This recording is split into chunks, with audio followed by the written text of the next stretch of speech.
Your Honor, during these very difficult and unprecedented times, we had to make the very difficult decision to postpone our wedding. I didn't know the world was going to shut down. This was my only form of money at this point. Everybody still got married who wanted to get married this year. Love did not stop. We have the plaintiff, Kristen Kindel, and you are? Michael Sanfilippo, her fiance. Mike, her fiance. Yep. Okay, congratulations to you too. Thank you. And you are suing, you're suing the wedding photographer, LaPorta, for $1,250 for the reimbursement of her wedding photography deposit. All right, so Kristen.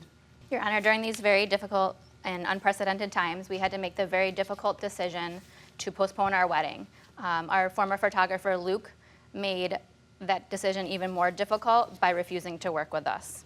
At that time, we were both working as nurses at different hospitals. So we planned a wedding for September 26th of 2020 this year.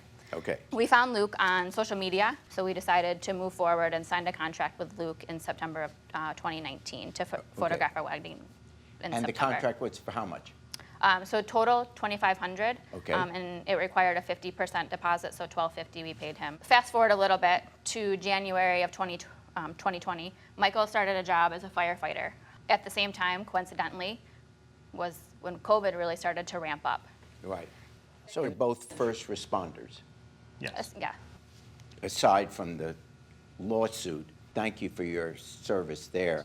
So in May, any gatherings were banned. What was the limit of the amount of people that you could have, or was it? In May, it was at 10 people per So you couldn't wedding. have more than 10 people? Yeah. Okay, so that was clear. Yeah. So people were still getting married in May. We both have family members that are immunocompromised, and we didn't want to put them at risk. We wanted to keep them safe, and again, it was very important for us to have those people there for us. We had to make a decision at some point to know whether or not we can find another venue, if our venue was available for a new date, what would happen.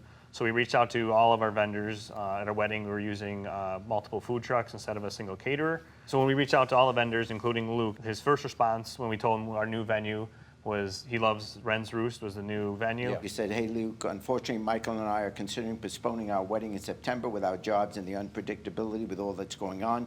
And Luke answers, for people who want to reschedule their wedding this year, have the choice of picking between a later Saturday this year or between a Friday or a Sunday for next year. Unfortunately, I can't rebook this year's weddings on next year's Saturdays because I'll be losing potential clients for 2021. Are you saying that every Saturday of 2021 you already have booked? No, absolutely not. But Well, I still okay. book up until January, even March 2021. So I still have 7 potential months of booking clients for 2021. I'm already at 15 weddings for 2021 this year. I didn't know the world was going to shut down. This was my only form of money at this point, you know? If you book them on a Saturday in 2021, and then another customer comes along that wants to have a wedding, why can't that customer get a Friday or Sunday? Because that's not the date they want. They had their first choice.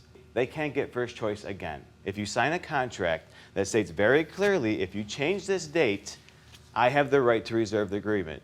There is no reason they had to change their wedding date. Everybody still got married who wanted to get married this year. They chose to change their date. They didn't have to choose to do that. What would be so terrible about having a date next year on a Friday? I'm not saying you should. I'm not trying to force something down on you, but wouldn't everyone in your family understand, because of everything that's been going on, you know what, our wedding's going to be on a Friday this year? For one, we originally had booked on a Saturday, so switching to a Saturday we thought was equal. I get when that. we said I get that, he said he wanted to charge an extra $1,000 to stay on a Saturday. And that was a courtesy to charge us an extra $1,000. In reality, Fridays just wasn't what we had planned, the way people would travel.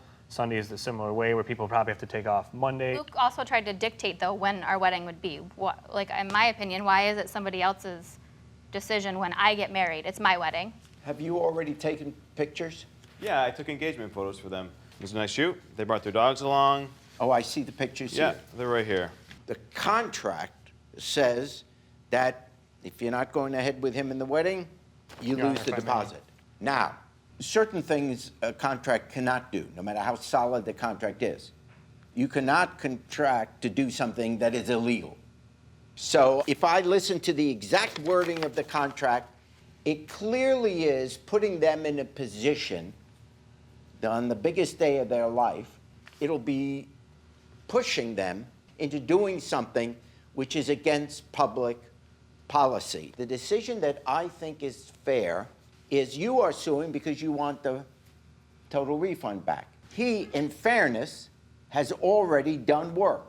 And looking at your texts, you get about, at least if there was any additional work, $300 an hour.